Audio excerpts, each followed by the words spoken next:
Hello everyone, स्वागत है आपका हमारे यूट्यूब चैनल में। और आज से हम एक इम्पॉर्टेंट सीरीज को लॉन्च करने वाले हैं जो डेडिकेटेड होगी उत्तराखंड बोर्ड के विद्यार्थियों के लिए, साथ में उन विद्यार्थियों के लिए जो केमिस्ट्री क्लास 12th की हिंदी में पढ़ना चाहते हैं। लेकिन यहाँ पे एक चीज़ मैं आपको क्लियर करवा दूँ कि यहाँ पे हम बेसिकली प्रॉपर हिंदी में नहीं पढ़ने वाले हैं। यहाँ पे जितनी भी टर्म्स होंगी वो सारी की सारी जो टर्म होंगी वो हम अंग्रेजी में देखने की कोशिश करेंगे, क्योंकि ये बहुत ज़्यादा ज़रूरी हो जाता है कि जब आप इंटर के बाद कोई भी आगे कोर्स करने जाते हो या फिर ग्रेजुएशन करने जाते हो, तो वहाँ पे सारी की सारी जो अच्छी किताबें होती हैं या फिर आपका जो सिलेबस होने वाला है वो सारा अंग्रेजी में ही होने वाला है। तो आपको वहाँ पे जाके कुछ अटपटा सा ना लगे कि ये क्या पढ़ाया जा रहा है। ठीक है, तो जैसे यहाँ पे एक एग्जांपल के तौर पे समझाते हैं कि जैसे मैटर है, तो मैटर को हिंदी में द्रव्य कहते हैं। तो आपको अब द्रव्य याद नहीं रखना है, आपको बेसिकली मैटर को याद करना है कि जब भी हम क्वेश्चन को पूछें या क्वेश्चन को सॉल्व करें तो हम क्या प्रोनाउंस करेंगे, मैटर। ठीक है, तो ये काफ़ी हार्ड नहीं होने वाला है, बहुत ही आसान है। एक दो लेक्चर तक आपको दिक्कतें आ सकती हैं यदि आप प्रॉपर हिंदी मीडियम के विद्यार्थी हैं। लेकिन यकीन मानिए, जैसे ही सॉलिड स्टेट का हम पूरे लेक्चर को अपलोड कर लेंगे और आप निरंतर इसको देखेंगे तो आपको बिल्कुल भी अजीब नहीं लगेगा, आप आराम से इन क्वेश्चन को सॉल्व करेंगे। ठीक है, तो चलिए स्टार्ट करते हैं। आज का अपना जो लेसन है वो है सॉलिड स्टेट यानी कि ठोस अवस्था, और ये लेक्चर फर्स्ट है, राइट। चलो, अगर हम मैटर को देखते हैं, मैटर क्या होता है कि anything which can occupy space and have a mass, यानी कि कोई भी ऐसी चीज जिसके पास अपना द्रव्यमान होता है और जो अपना स्थान घेरती है उसी को हम मैटर कहते हैं। ये आप क्लास 6 से पढ़ते आ रहे हो, तो इस पे ज़्यादा डिस्कस नहीं होना चाहिए। तो चलो, जब आप क्लासिफिकेशन देखते हो मैटर का तो दो टाइप्स में देखते हो, एक आता है केमिकल क्लासिफिकेशन, एक आता है फिजिकल क्लासिफिकेशन। केमिकल क्लासिफिकेशन को हमें यहाँ पे इंट्रोड्यूस नहीं करना है, हमें देखना है फिजिकल क्लासिफिकेशन। तो बेसिकली आपने तीन फिजिकल स्टेट देखी है मैटर की, एक आता है सॉलिड स्टेट, एक आता है लिक्विड स्टेट, एक आता है गैसेस स्टेट, राइट। तो यहाँ पे ये जो मैटर की फिजिकल स्टेट है ना, पहली सॉलिड स्टेट, बस इसी के बारे में हम यहाँ पे पढ़ने वाले हैं। ठीक है, अब एक जो है बड़ा क्वेश्चन यहाँ पे इंट्रोड्यूस होता है कि भाई कौन डिसाइड करेगा कि जो मेरे मैटर की फिजिकल स्टेट क्या होगी, सॉलिड होगी, लिक्विड होगी या फिर गैस होगी। तो इसका आंसर भी इसी वीडियो लेक्चर में आपको मिलने वाला है, और काफी इंपॉर्टेंट है ये जानना कि कौन कौन से फैक्टर हमारे होते हैं जो डिसाइड करते हैं मैटर की फिजिकल स्टेट को। ठीक है, चलो स्टार्ट करते हैं इंट्रोडक्शन से। यदि आप अपने जनरली कमरे के चारों ओर देखते हो, ठीक है, तो अधिकांश चीजें क्या दिखाई देती है, सॉलिड स्टेट में दिखाई देती है rather than liquid and gases में। ठीक है, चाहे आपका मोबाइल फोन हो, चाहे आपका पेन हो, या जिस टेबल में आप बैठे हो, या जिस चेयर में आप बैठे हो, या जिस बेड में आप सोने जाते हो, है ना, सारी की सारी चीजें क्या है, सॉलिड स्टेट में है। ठीक, तो अधिकांश चीजें हमें सॉलिड स्टेट में दिखाई देती है। पानी जो है कम ही दिखाई देता है, कमरे में ज्यादा से ज्यादा एक लोटे पे पानी होगा, है ना। तो चलो, गैसेस स्टेट की अगर हम बात करें तो एनवायरनमेंट में जो एयर है वो गैसेस स्टेट में होती है, भले वो हमें दिखाई नहीं देती है। ठीक, तो ये सॉलिड स्टेट की अगर हम बात करें तो इसकी डेफिनेशन क्या होगी, कैसे हम बताएंगे कि कौन हमारा सॉलिड होगा। तो इसकी जो डेफिनेशन होती है वो होती है कि सॉलिड वे पदार्थ होते हैं जिनका एक निश्चित आयतन तथा निश्चित आकार होता है। यानी कि अब देखो, ये तो मैंने प्रॉपर हिंदी में आपको बताया, लेकिन आपको कैसे इसको याद करना है, इससे अभी से जो है आप अपनी हैबिट बनाना स्टार्ट कर दीजिए। जैसे कि सॉलिड वेस्ट सब्सटेंस होते हैं जिनका एक निश्चित वॉल्यूम होता है और एक निश्चित शेप होता है। भाई ये हार्ड है कि याद करना, बिल्कुल भी हार्ड नहीं है। लेकिन धीरे धीरे जैसे जैसे आप इंग्लिश के सेंटेंस पकड़ते जाओगे तो आपको बहुत ही ज़्यादा आसान लगेगा। तो ये अपने नोट्स में ज़रूर लिख देना कि इस प्रकार से हमें अपने नोट्स बनाने हैं कि कम से कम जो टर्म है वो हम अंग्रेजी में ही याद करें, जो आपको आगे महत्वपूर्ण होने वाला है। ठीक है, तो इस पे तो ज़्यादा डिस्कस नहीं करते हैं। अब मेन जो है हमारा डिस्कस करने के लिए वो है काइनेटिक मॉलिक्यूलर मॉडल। अब ये काइनेटिक मॉलिक्यूलर मॉडल क्या होता है, इसके अनुसार जो है सॉलिड में जो कॉन्स्टिट्यूएंट पार्टिकल्स होते हैं उनका एक नियमित क्रम होता है। ठीक है, अब इसको समझते हैं थोड़ा आसान ढंग से। मान लेते हैं ये एक सॉलिड का कोई टुकड़ा है, ये एक लोहे का टुकड़ा है। अब ये जो लोहे का जो टुकड़ा है, ये किसी न किसी एटम से मिलकर के बना हुआ होगा। अब मैंने लोहा बोल दिया तो एक्चुअल में इसमें आयरन तो प्रेजेंट हो गई होगा। ठीक है, कोई एटम हो सकता है, यानी कि कोई परमाणु हो सकता है, कोई मॉलिक्यूल हो सकता है, या फिर कोई आयन हो सकता है। अब आयन का एक एग्जांपल मैं आप लोगों को देता हूँ, आप रोज उसे देखते हैं, टेस्ट भी करते हैं। खासकर नमक NaCl आपने देखा होगा। NaCl के जो क्रिस्टल होते हैं, जब आप इसकी स्ट्रक्चर्स को देखोगे तो स्ट्रक्चर्स में आप पाओगे तो Na+ और Cl- मिल करके क्रिस्टल का फॉर्मेशन करते हैं। ठीक है, तो बेसिकली ये जो सोडियम है, क्लोरीन है, इनके ऊपर जो चार्जेस लगे हुए हैं, इन्हीं को हम आयंस कहते हैं। कोई भी एटम कोई भी एटम जिनके ऊपर चार्ज लगा हुआ होता है, उन्हीं को हम क्या कहते हैं भाई? आयन कहते हैं। जिसके ऊपर पॉजिटिव है उसको कैटायन कहते हैं, जिसके ऊपर नेगेटिव है उसको एनायन कहते हैं। आपको ध्यान में रखना है कि कोई भी जो सॉलिड होता है, वो कॉन्स्टिट्यूएंट पार्टिकल से मिलकर के बना हुआ होता है। अब ये जो कॉन्स्टिट्यूएंट पार्टिकल्स होते हैं, ये हमारे एटम हो सकते हैं, मॉलिक्यूल हो सकते हैं, या फिर कोई आयन हो सकता है। और इनका एक नियमित क्रम होता है। ये जो है ना, इसको समझना काफी इंपॉर्टेंट है कि ये नियमित क्रम का क्या मतलब होता है। तो इसको हम समझते हैं कि जब आप स्कूल जाते हो तो स्कूल में जब प्रेयर होती है, यानी कि प्रार्थना होती है, तो सारे बच्चे अपनी क्लास के अकॉर्डिंग एक लाइन में लग जाते हैं। तो एक लाइन में जब लगते हैं तो बिल्कुल ये लाइन सीधी होती है, एक के पीछे प्रॉपर एक लगा हुआ होता है। एक मतलब प्रॉपर अरेंजमेंट होता है बच्चों का। जब हम फील्ड में देखते हैं, जब वो प्रेयर करते हैं, तो ये जो अरेंजमेंट होता है, बस इसी टाइप का अरेंजमेंट हमारे सॉलिड में भी देखने को मिलता है। जब सॉलिड के पार्टिकल्स को हम स्टडी करते हैं, तो सॉलिड के पार्टिकल्स जो होते हैं आपस में काफ़ी क्लोज होते हैं, और इनमें एक स्पेशियल अरेंजमेंट देखने को मिलता है। ठीक है, यानी कि एक एटम के ऊपर जस्ट एक दूसरा एटम है, तो दूसरे एटम के ऊपर जस्ट एक एटम होगा। मतलब एक लेयर अगर ऐसी नीचे है तो दूसरी लेयर उसके ऊपर भी सेम वैसे ही होगी। ठीक है, अब हमें ये आंसर ढूंढना है कि भाई ऐसा क्यों होता है। अब उसका आंसर ढूंढने के लिए, जैसे प्रार्थना में आप लोग खड़े हुए हो, किस कारण खड़े हुए हो भाई? टीचर्स वहाँ पे प्रेजेंट होते हैं, सारे के सारे टीचर होते हैं। और टीचर जब प्रेजेंट यहाँ पे होते हैं, तो टीचर की डर के कारण आप लोग एक सीधी लाइन में खड़े हो जाते हैं कि कहीं अगर हमने लाइन बिगाड़ दी तो हमें डांट पड़ सकती है। ठीक है, और मैं अगर केमिस्ट्री की भाषा में कहें तो कहीं ना कहीं टीचर आप पे क्या कर रहा है, एक फोर्स लगा रहा है, एक बल लगा रहा है कि आप लोग इस लाइन में खड़े रहिए। ठीक है, तो देखो, टीचर भी कई प्रकार के होते हैं। कई टीचर ऐसे होते हैं जिनसे आपको डर लगता है, या जिनकी आप बहुत ज़्यादा रिस्पेक्ट करते हैं, या जिनके जो मतलब टीचर आपको कहे वो आप टाल नहीं सकते। एक आदर होता है टीचर के प्रति। तो उसको हम कहते हैं कि वो कहीं ना कहीं वो स्ट्रॉन्ग फोर्स है टीचर का आप पे जो लग रहा है। और कई टीचर ऐसे भी होते हैं जो बच्चे उनका कहना नहीं मानते हैं, तो कहीं ना कहीं टीचर के द्वारा वो जो है वीक फोर्स लगाया जा रहा है। ऐसे ही सॉलिड में भी होता है। सॉलिड में क्या होता है बच्चों की, जब दो एटम आपस में इस प्रकार से मिले हुए होते हैं ना, तो इनके बीच में एक बहुत ही ज्यादा स्ट्रॉन्ग फोर्स काम करता है। कौन सा फोर्स काम करता है? स्ट्रॉन्ग फोर्स, जिनको कहते हैं intermolecular force, IMF। Intermolecular force, Hindi में इसको कहते हैं अंतर आणविक बल। अंतर आणविक बल। अब ये जो अंतर आणविक बल होता है, ये बेसिकली हमारे कॉन्स्टिट्यूएंट पार्टिकल्स के बीच में लगने वाला बल होता है, यानी कि दो एटम के बीच में लगने वाला बल। तो ये जो बल होता है, ये जो फोर्स होता है, ये काफी ज्यादा स्ट्रांग होता है, जो इन सारे के सारे एटम्स को आपस में जोड़ करके रखता है। तो ये जो काइनेटिक मॉलिक्यूलर मॉडल है, उम्मीद है आपको समझ में आया होगा।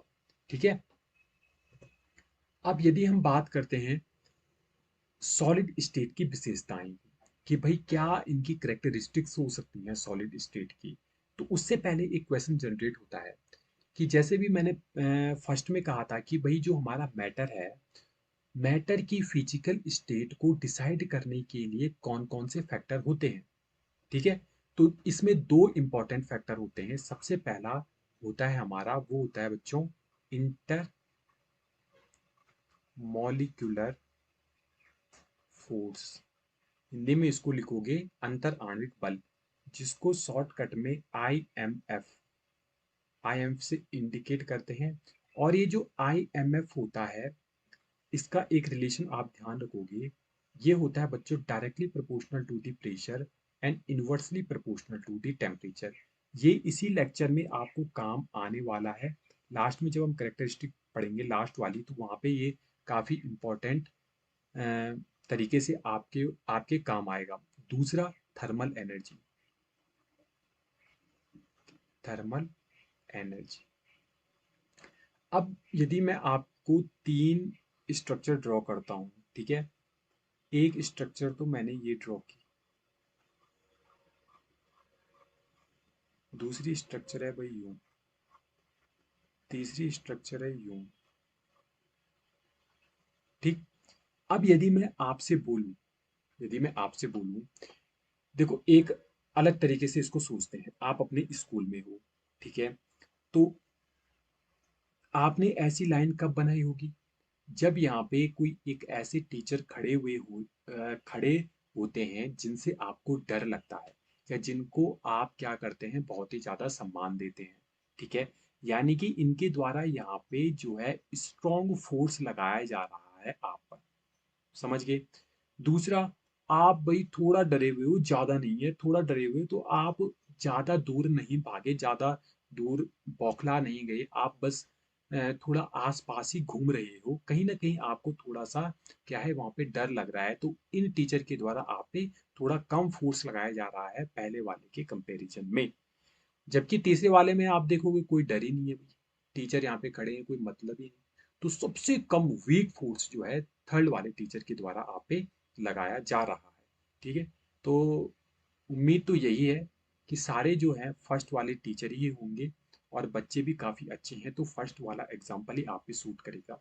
तो कहीं ना कहीं हम कह सकते हैं कि ये जो स्ट्रक्चर है, ये स्ट्रक्चर किसकी होती है बच्चों, ये है मैंने बना रखी सॉलिड की, ये है बच्चों लिक्विड का, और ये है हमारा गैस का। यानी कि सॉलिड के जो पार्टिकल्स होते हैं वो आपस में एक दूसरे के पास पास होते हैं।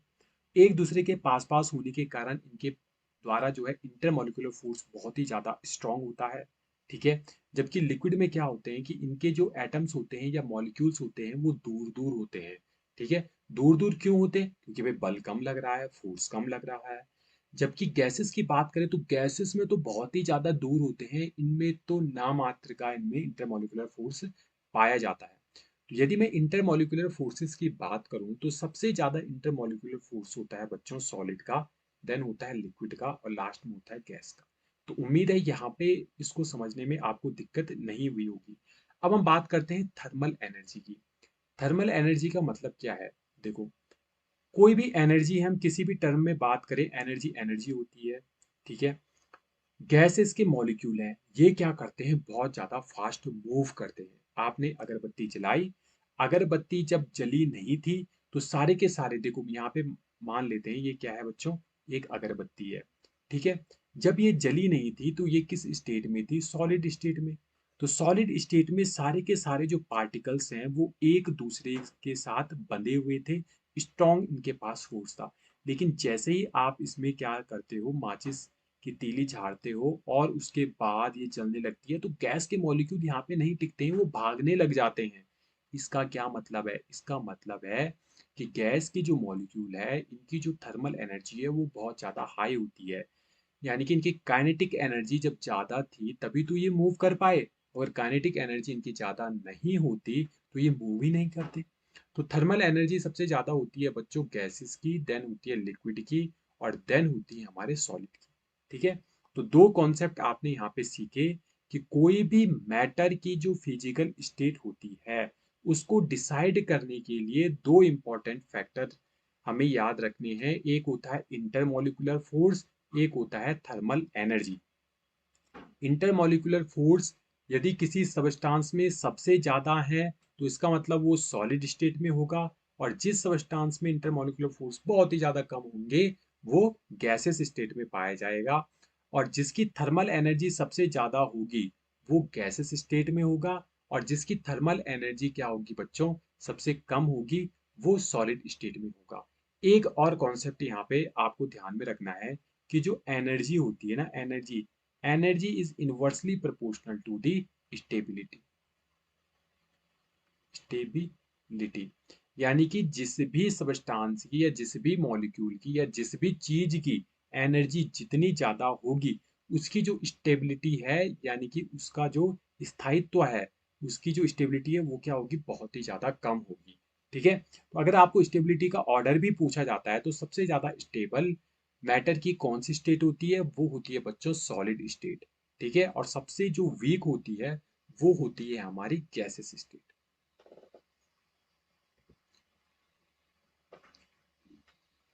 अब हम फर्स्ट करेक्टरिस्टिक्स की बात करते हैं। ये तो हमने डेफिनेशन में भी देख लिया था कि भाई सॉलिड जो होता है उसके पास एक निश्चित मास यानी कि द्रव्यमान होता है, एक निश्चित वॉल्यूम आयतन होता है और उनका एक निश्चित आकार होता है। ठीक है, दूसरा हम देखते हैं कि सॉलिड में इंटरमॉलिक्यूलर डिस्टेंस सबसे कम होता है तथा इंटरमॉलिक्यूलर फोर्सेस सबसे ज्यादा होता है। तो सेकंड वाला तो अभी हमने देख लिया कि भाई जब हमने इंटरमॉलिक्यूलर फोर्सेस की बात की थी तो सबसे ज्यादा सॉलिड में था, फिर लिक्विड में था, फिर हमारा किस में था, गैसेस में था। अब ये इंटरमॉलिक्यूलर डिस्टेंस क्या हुआ, देखो फिर से अगर हम स्ट्रक्चर बनाएं तो ये बना दी मैंने भाई किसी सॉलिड की स्ट्रक्चर यू। ठीक है, और ये बना दी हमने किसी लिक्विड की, और ये बना दी मैंने किसी गैस की। अब यहाँ पे आपको क्या देखना है कि इंटरमॉलिक्यूलर डिस्टेंस का मतलब कि किन्हीं दो एटम्स के बीच की जो दूरी होती है उसी को हम इंटरमॉलिक्यूलर डिस्टेंस कहते हैं। ये किन्हीं दो मॉलिक्यूल के बीच की जो दूरी होती है। अब आपको इन स्ट्रक्चर से साफ साफ दिखाई दे रहा है कि जो सॉलिड है, सॉलिड के एटम या सॉलिड के जो कॉन्स्टिट्यूएंट पार्टिकल है वो बहुत ज्यादा पास हैं, तो इनके दो कॉन्स्टिट्यूएंट पार्टिकल्स के बीच की जो दूरी होगी ना वो सबसे ज्यादा कम होगी। तो इसीलिए कह रखा है कि सॉलिड में इंटरमॉलिक्यूलर डिस्टेंस सबसे कम होती है, जबकि लिक्विड में जो पार्टिकल्स होते हैं वो दूर दूर होते हैं तो इनकी डिस्टेंस बढ़ जाती है, और गैसेस में तो डिस्टेंस बहुत ज्यादा बढ़ जाती है ना।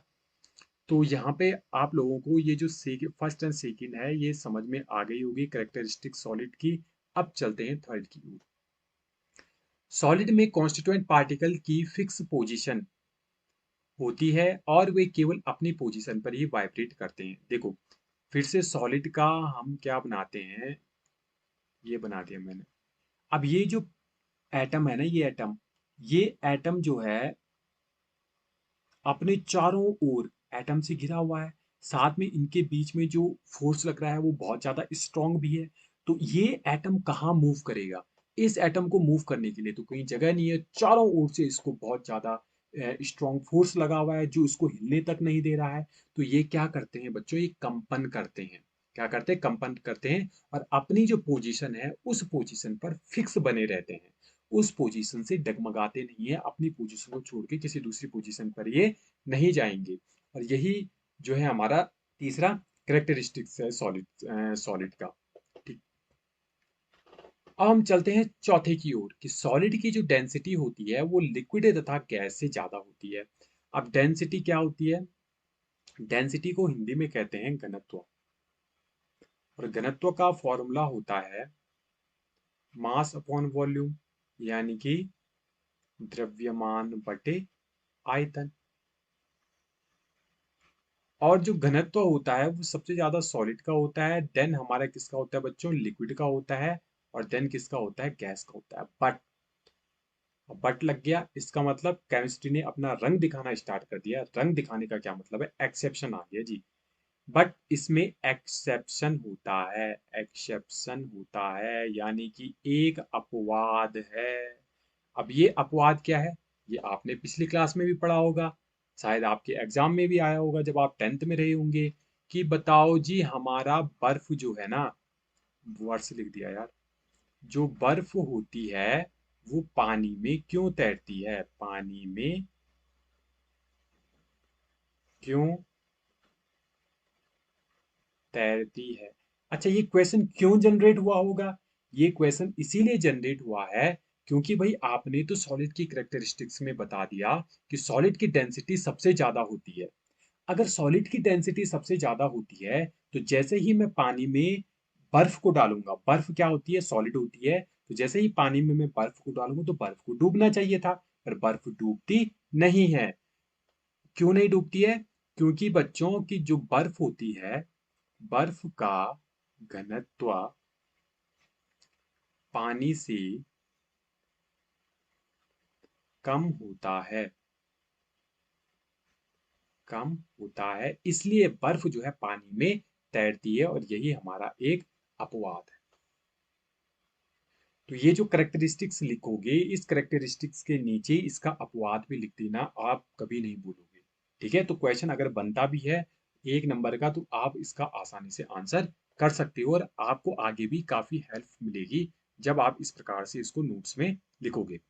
अब हम लास्ट करेक्टरिस्टिक्स की ओर बढ़ते हैं, जो है कि अधिकांश सॉलिड जो होते हैं, अधिकांश जो सॉलिड होते हैं, वो हीट करने पर लिक्विड में चेंज हो जाते हैं, जिसे हम मेल्टिंग कहते हैं। अब एक एग्जांपल मैं आपको देता हूं, देखो कोई भी सॉलिड है ना, सॉलिड, सॉलिड को आपने हीट किया, यानी कि टेम्परेचर इंक्रीज किया, तो वो किस में कन्वर्ट हो जाएगा, लिक्विड में। और लिक्विड को अगर आप हीट करोगे तो वो किस में कन्वर्ट हो जाएगा भाई, गैसेस स्टेट में कन्वर्ट हो जाएगा। ठीक है, अब इसने बोला कि सॉलिड अगर लिक्विड में चेंज होता है ना, तो इस प्रोसेस को हम क्या कहते हैं, मेल्टिंग कहते हैं। ठीक है, क्या कहते हैं, मेल्टिंग।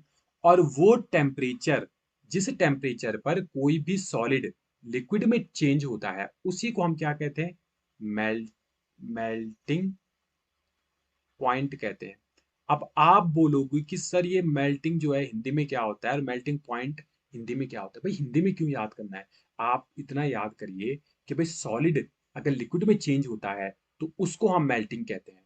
सिंपल सी बात, उसको मेल्टिंग कहते हैं। अब हिंदी में अगर आप याद रखो कि भाई गलनांक है कि क्वथनांक है, गलनांक क्वथनांक रहने दो, इंटर तक जो भी पढ़ लिया उसको रहने दो, लेकिन ये टर्म जो है ना, इनको समझने की कोशिश करो कि ये कहना क्या चाह रहा है। जैसे मेल्टिंग पॉइंट है, मेल्टिंग पॉइंट क्या है, तो आपको सिंपल सा कहना है कि भाई वह टेम्परेचर जब कोई भी सॉलिड लिक्विड में चेंज होता है, तो उसको हम क्या कहते हैं, उस टेम्परेचर को हम उसका मेल्टिंग पॉइंट कहते हैं। जो आज के वीडियो लेक्चर के लिए बस इतना ही। आज हमने केवल इंट्रोडक्शन देखा है सॉलिड स्टेट का। नेक्स्ट वीडियो लेक्चर काफी ज्यादा इंपॉर्टेंट होने वाला है, क्योंकि उसमें हम उन क्वेश्चंस को डिस्कस करने वाले हैं जो एग्जाम में पूछे जाते हैं।